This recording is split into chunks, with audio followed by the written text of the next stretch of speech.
So I'm having slight kind of remembering when I was very, very young in various bands, and all the technical problems that go with that, and looking at this complex mixer going, I don't know what to press. So we don't have slides to project, so I'm going to be looking at my laptop. I might appear rude by doing so. I'm not playing solitaire or checking my emails, I am looking at what I'm supposed to be doing, so that's what's going on there. So I'll introduce myself. So before we get confused, so I am a doctor in the sense of an academic doctor. So I did a PhD. I am not a doctor in terms of a medical doctor. So I am the worst person to come to in terms of any medical complaints. Don't have a great feel on that. My background is a mental health nurse. So I was a mental health nurse within the NHS for about 20 years, and that was sort of practicing locally. About half the time I spent working within sort of children's services, so sort of within working alongside social workers, working in the community, working with families. And I kind of specialised in people that have gone through traumatic experiences and how that impacts on their well-being, on their mental health. And before that, I worked in a community unit, which is sort of a therapeutic community, so working along with people in a community, having meetings, social gatherings over meals, that kind of thing. So that's roughly my background. I want to be very, if you see my slides here, there's some images of Margaret Thatcher. I'm quoting Margaret Thatcher quite a bit throughout this. I'm wearing my politics on my sleeve. I'm a socialist. That's where I sit. I'm open about that. I absolutely appreciate that, say, the NHS is cross-party, but I'd like to say that's where I come from in this. That's my perspective. That's how I understand things. And part of the reason I'm open about that, particularly today, is because I want to look at thinking about neo-liberalism, which is a term you might have heard, you might be aware of. It's a particular ideology, a particular way of viewing the world, organising our economy, of thinking about ourselves, which has dominated for 40 years. And from the economic point of view, it's part of the reason we have so many problems within the NHS and the wider society.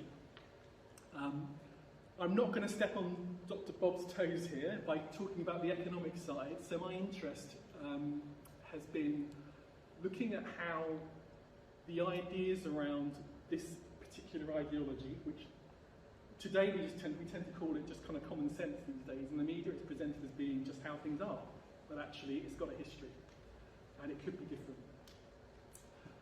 So, my laptop was turned off, so there we go. So I'm looking at neoliberalism, thinking about mental health. So I'm going to start with a quote from Margaret Thatcher. So this is from Sunday Times interview 1981, so only a couple of years after she came to power. She says, the quote is, "Economics are the method, the object is to change the heart and soul." Which sounds quite dramatic perhaps. So I'm looking at and focusing around this idea of changing the heart and soul, what that was about really. So in terms of what I'm talking about, I'm not saying anything particularly original here. I brought a book along. This is a particular book. So I did a PhD and it was looking at notions about how our understanding of who we are, how we treat each other is impacted by the culture we live in. And in our particular culture, we live in a neoliberal culture. So my focus is on this idea of the heart and soul, really, and kind of applying that to mental health and how we think about mental health.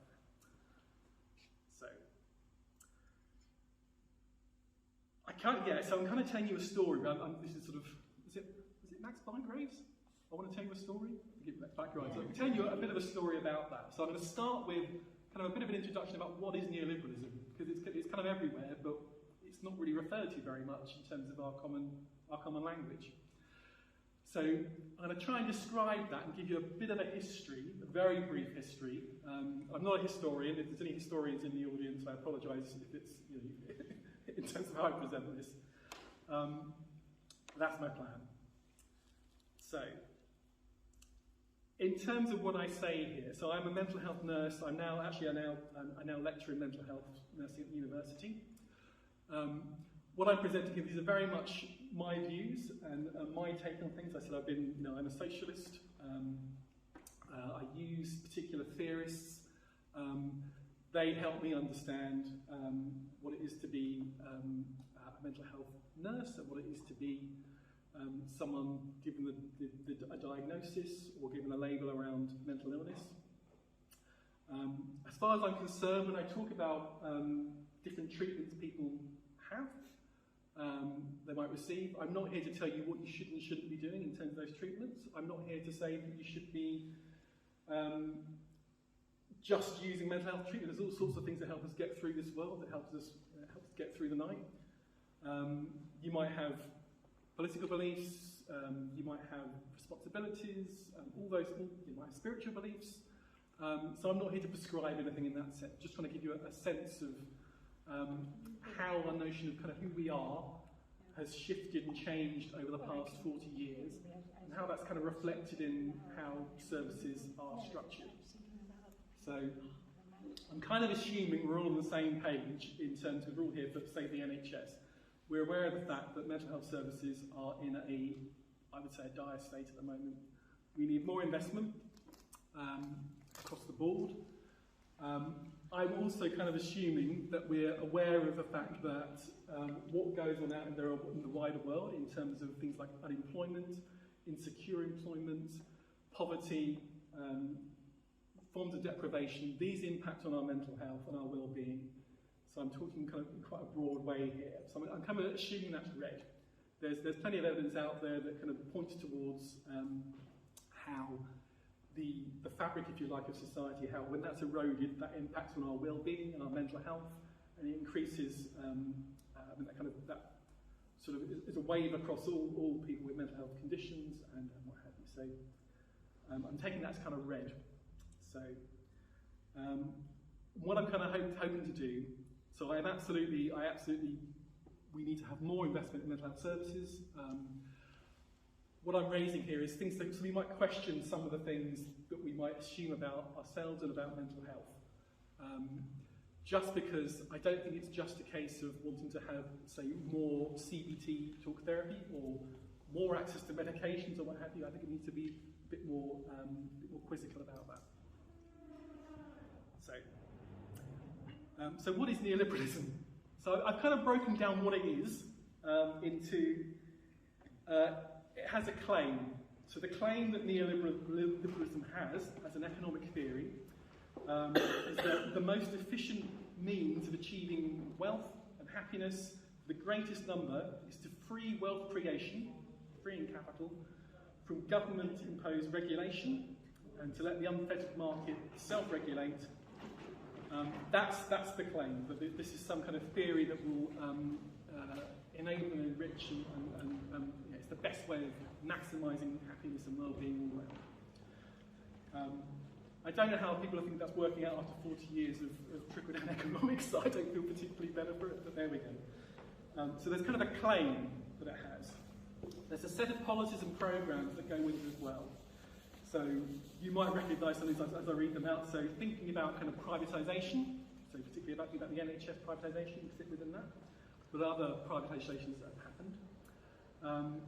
The rollback of the welfare state, the use of austerity, curbing the power of organised labour, these kind of policies and themes that also are strand within neoliberalism. And the final strand I want to look at, which is why I'm going to focus today, is there's an idea about what it is to be a human being that's kind of created by this way of looking at things. So I'm going to call it the neoliberal self. So it's a way of describing who we are, what we are, how we relate to other people. And this kind of picture, if you like, of who we are emphasises individualism, so that kind of notion of the individual. We're kind of viewed as freely choosing consumers within the market, ultimately responsible and accountable for our own well-being. So there's this emphasis upon us being individual, freely, rationally choosing, maximising the goods in our lives. This kind of an image, this kind of a picture that's taken dominance. It has not always been the case. And if you go, so you know, if you went back to, I don't know, a dinner party in the middle of the 13th century, and you spoke to somebody about, you know, so who are you? They might talk about themselves in a different way than we would do. So we might say, oh, I do this, and this is my, this is what I want to do in my life, and what have you. At different times, there'd have been a different way of talking about that. And if you go to other parts of the world, people will think about themselves in different ways. So it's quite the emphasis upon this individualism and being freely choosing rational actors that are responsible for themselves and their lives, very much kind of a recentish thing to happen. You can find historical things that go back further than that, but this is a real kind of like change that's happened. So my very brief history of neoliberalism, I've basically, there's a really great book. If you're interested in neoliberalism, brilliant book by David Harvey called A Brief History of Neoliberalism. Great, accessible book. If you're interested, pick it up, get it from the library, or whatever. It's really interesting. But this is my cobbled together, very shorthand, a history of the last, I'll take it back to the Second World War. So it's an economic theory associated with the economists Hayek and Friedman.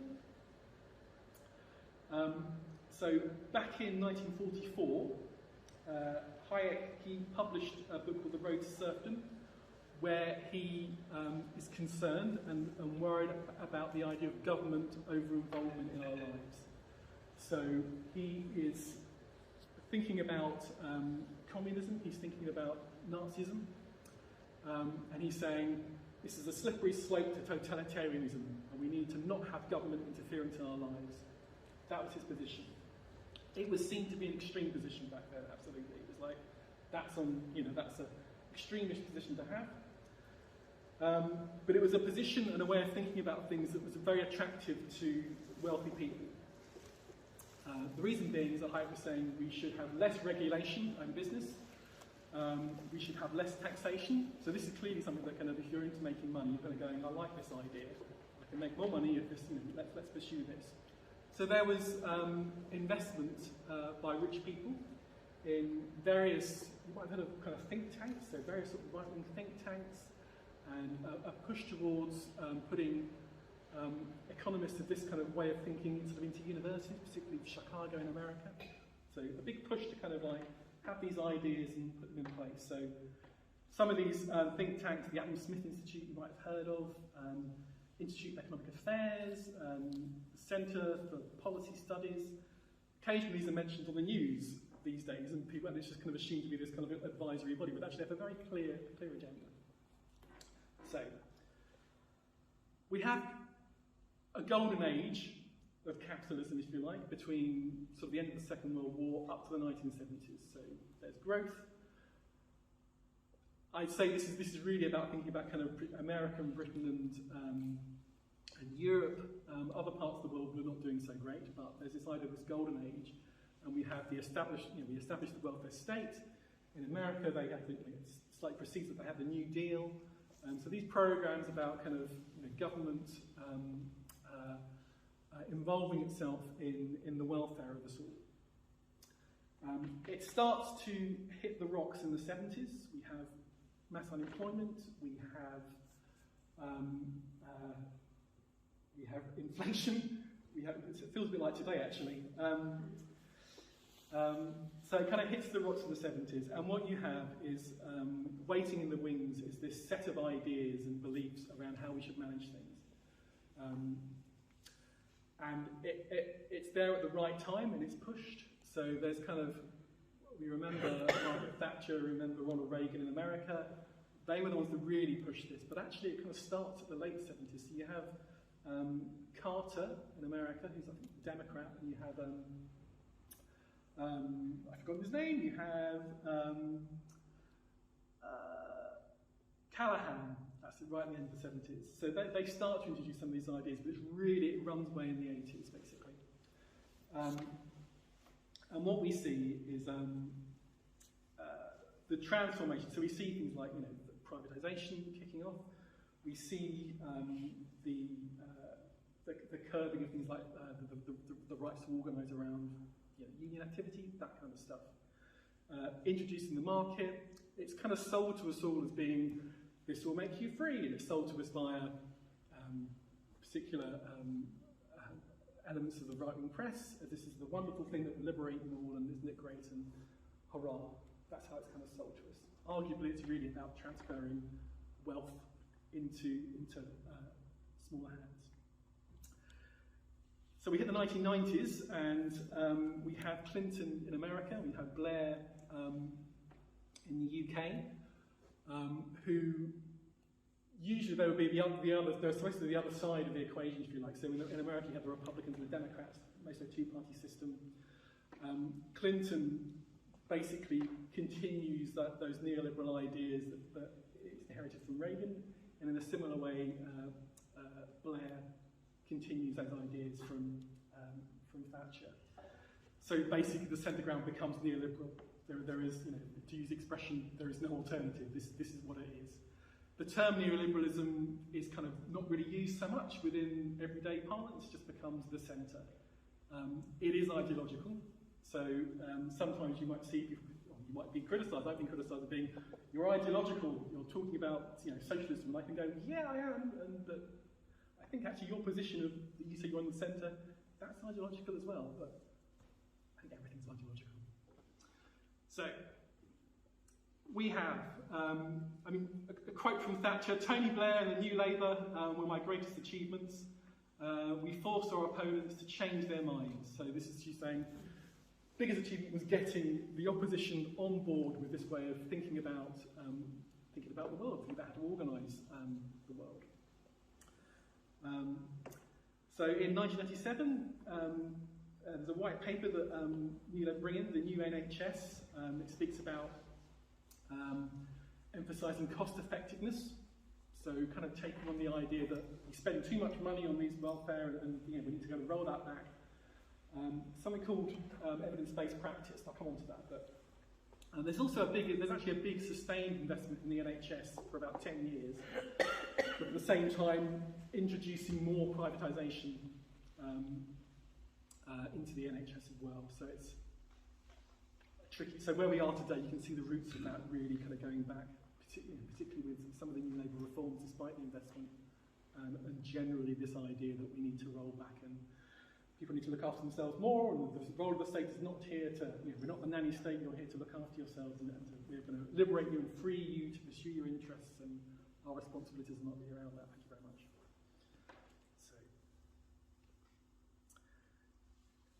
So with that kind of context, broad context, there is a sense about who we are, in terms of who we are as human beings.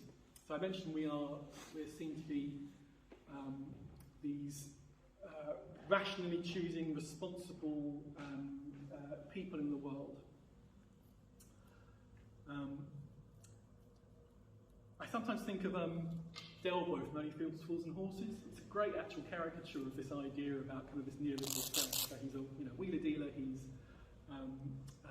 pursuing his interests. He's got these aspirations and this idea, and he's creative and he's flexible. He's doing all sorts of things to make money. So it's a bit like that, really. This idea, this self that's kind of created by this way of looking at things. So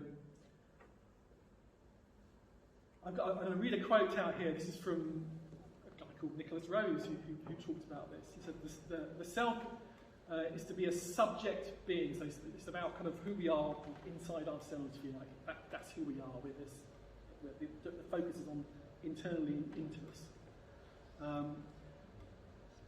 It is to aspire to autonomy, aspire to be free and to be free from fetters. To strive for personal fulfillment in this earthly life, and to find meaning in existence by shaping its life, the self's life, through acts of choice. So this choosing entrepreneurial person, this ideal about this ideal, this is what we think humans should be like. So it becomes the standard by which kind of people are judged by, in a sense. and kind of, yeah, so it becomes the standard. It's also a way of viewing people that kind of fits into the needs of the free market. So it's kind of, this is not just, so it's kind of an idea about who we are that's kind of projected from these theories. It's also an idea of who we are that if we try and adhere to it, actually that fits in with the idea of the free market. There's a notion of us being kind of these flexible, adaptable individuals prepared to kind of reskill and retrain within the job market, manage our own stress and distress, sort of self-focused on personal fulfillment, and free to create out ourselves, pursuing lifestyle choices through the glut of consumerism out there. We can take on a lifestyle, we can create ourselves, we can adapt to things, and these are things that actually work really well if you're trying to sell products and you want workers that can be moved from one role to the next. So it kind of fits in with that. But as I say, this has not always been the case. So this is very much kind of like an emphasis that's come about in the last 40 years. As part of this notion of like creating these kind of responsible individuals, responsible for our lives, this kind of happens at the same time the state is withdrawing, taking a step back from its responsibilities. So the individual is giving all this responsibility. You need to manage your health. There's all these awful stories in the paper about if you smoke, you shouldn't get NHS treatment, or if you're obese, you shouldn't get it. All these things kind of putting the emphasis on the individual to manage their lives. And whilst the state kind of goes, we're just here to kind of like, keep the market's going to organise and sort everything out. It will make our lives better, and we're just going to step back. We don't want to get over-involved in your lives. We're going to free you up to pursue your dreams and your ambitions and what have you. So we're responsible, we're made to be responsible or given more responsibility over our welfare and well-being, whilst the state's responsibilities around that, it steps back. And we see it stepping back in terms of from housing, from health, from not involving themselves in regulating the labour markets, that kind of thing. So responsibility is more on us now.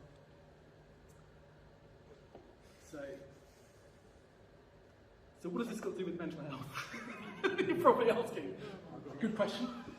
So these are broad strokes here, but if we have this ideal about what it is to be a fantastically rational, self-choosing, responsible, flexible, aspiring person, if that's our ideal, then if we don't live up to that, or if we can't live up to that, we're likely to be seen as being either somehow a failure, and it's our fault, by the way, it's our responsibility if we're a failure, I'll come to this one, all the way through to be seen as being potentially deviant or potentially mentally unwell. These are broad statements here, so I'm not reducing everything down to this, but there's a tendency there. So, and I kind of want to just look at two things within that. So this is a huge area, and I find it a fascinating area. You may disagree, I find it a fascinating area. But there are two broad sort of tendencies that we can kind of see this in. So there's a tendency to locate and treat mental distress, including mental health conditions, as something solely within the individual, rather than looking at the wider context. Yeah, so that's one theme I'll come back to. The other thing is the increasing adoption of mental health kind of talk and terms. We use the language of mental health in our everyday conversation quite a bit now. And also the expansion of mental health diagnosis over the years as well. So those are the kind of things I want to just touch upon. So looking at the tendency to locate and treat mental health disorder in the individual, rather than thinking about the broader context. I'm not saying that no one ever looks at the broader context, but these are kind of the currents, if you like. The focus tends to be more on the individual. So we can think about the use of, and arguably overuse of mental health medications for treating underlying chemical imbalances. There's all sorts of questionable claims and some questionable science by the pharmaceutical industries around that. But the idea is there's a problem, if you're struggling, the problem's in your head, or in your behaviours, and we're going to treat that, and there you go. So it kind of locates the problem in the individual, doesn't look at the wider context so much, like what's that person, what environment is that person living in, what have they gone through, what is the wider impact of those things we touched on earlier on in terms of our mental being, our mental health. So it kind of locates the problem. And if we're focusing on locating the problem in the individual, we're not going to be looking at the wider injustice that's around. So it kind of obscures that a bit. The other side of this is there's types of therapy that again locate problems and disorders in the individual. So the problem is in your thinking about things. So something like, the classic example would be something like cognitive behavioural therapy. So this is a therapy, sometimes referred to as CBT, shortened down, which is around, the idea being, is that it's how we think about things that can impact on our emotions. So if we can change how we think about things, we can improve our emotions. So the problem is about actually how you're thinking about things rather than anything else. I'm not saying there's no worth to that at all, but the general trend is to make the individual, it's locating the problem in the individual rather than the wider context. So this is movement towards seeing the problem in the person rather than looking at problems that could be in the wider world. Relationships, marriages, families, communities, the wider context.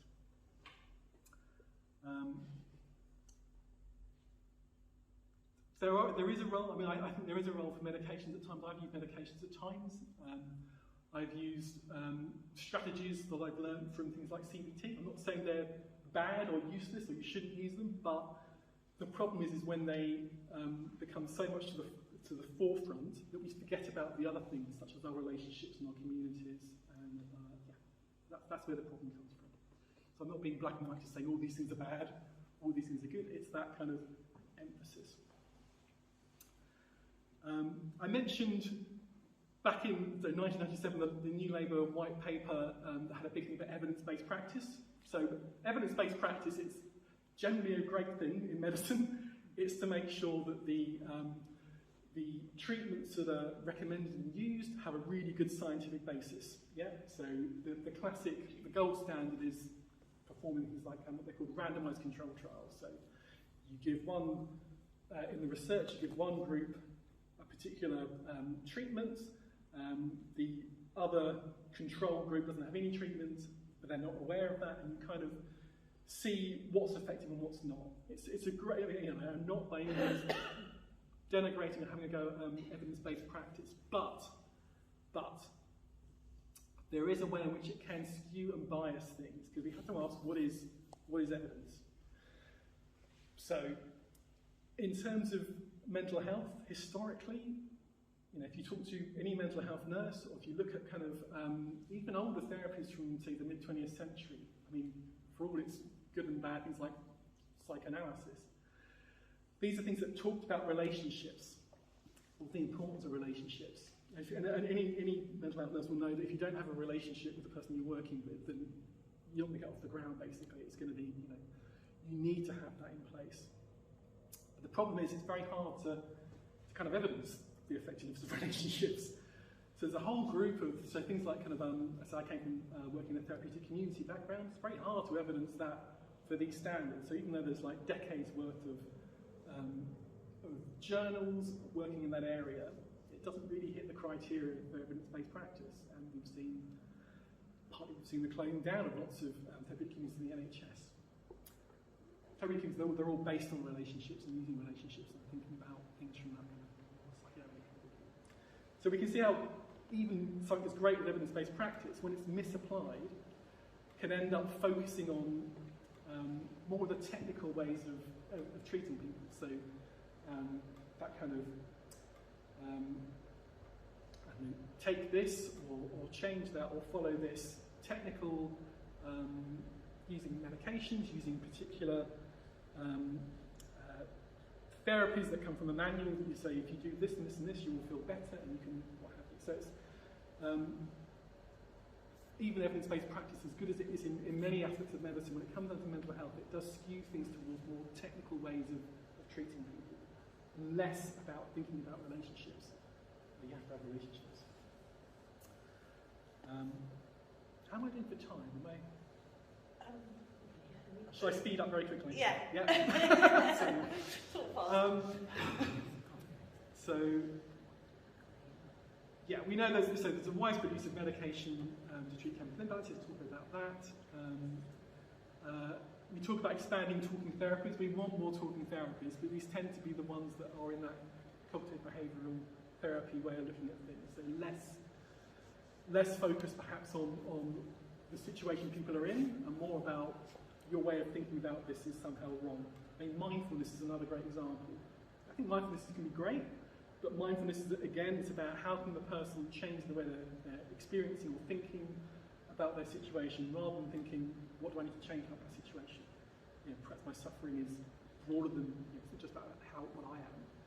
There's that kind of tendency towards thinking about and focusing on changing ourselves and adapting ourselves to the world. You know, if you're stressed at work, maybe do some mindfulness and rethink your relations with your colleagues, something like that, rather than thinking, hang on a moment, these practices that I'm being subjected to are stressful and unpleasant and they impact on me.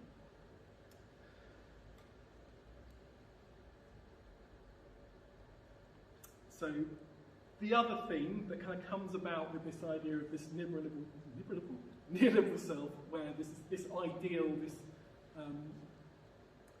that's presented as being, this is what it is to be human, to be a successful human.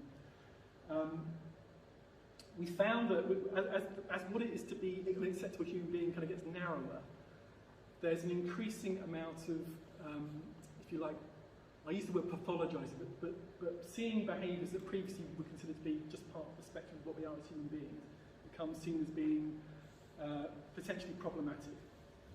So back in 1952, there's a diagnostic manual in America, the DSM, the Diagnostic Statistical Manual. In that first edition, it named, how many did it name? It named 106 mental disorders. So 1952, there were 106 mental disorders. The last edition, the latest edition, was 2013, and 365 conditions. One of which is caffeine withdrawal, which I'm experiencing at the moment, if I subscribe to that definition. So there's an increase in looking at ways of perhaps pathologising things that previously weren't seen to be a problem. I was recently diagnosed with dyslexia. Made sense of a lot of things. It's a useful diagnosis for me to use, but before the invention of the printing press, it probably wouldn't have come up as being an issue. There we go. Bit of personal information. Speeding on, so final comments, just trying to bring it all together. I think it's worth, we need more investment absolutely in the NHS, specifically we need more investment in mental health services. If there's a huge increase in CBT therapy, brilliant, fine, that's great, but we might want to be a bit critical in thinking about how neoliberalism generally has created this idea that perhaps is not the best way of viewing what we can be as human beings, perhaps is a wider way of viewing what we can be, and it prescribes certain treatments which are useful in their own context, but tend to obscure that the wider context of what we're living in, what we're living through. So I was going to end on another quote by Thatcher. So you may have heard, it's usually abbreviated to TINA, there is no alternative. So back in 1980, Conservative Women's Conference, she said, I believe people accept there's no real alternative. This is how it is. This is the natural way the world is. Yeah, this is how it should be. We can't change it. So I'm going to end on a quote from a writer who sadly committed suicide, Mark Fisher, who wrote a book called Capitalist Realism. The idea that kind of, looking at this idea that we can't change anything, that it's naturally given. And he says, emancipatory politics must always destroy the appearance of the natural order. This is just how it is. Must reveal what is presented as necessary and inevitable to be a mere contingency, so it just doesn't have to be that way. Just as it must make what was previously deemed to be impossible seem attainable. So my sense would be to end on the sense that we can question the given, the assumption that this is the norm, this is the centre, this is just how things are, this is natural, and go, it doesn't have to be. It wasn't always this way, and if you look elsewhere, we don't have to think about these things in that way, and there are other alternatives. Thank you.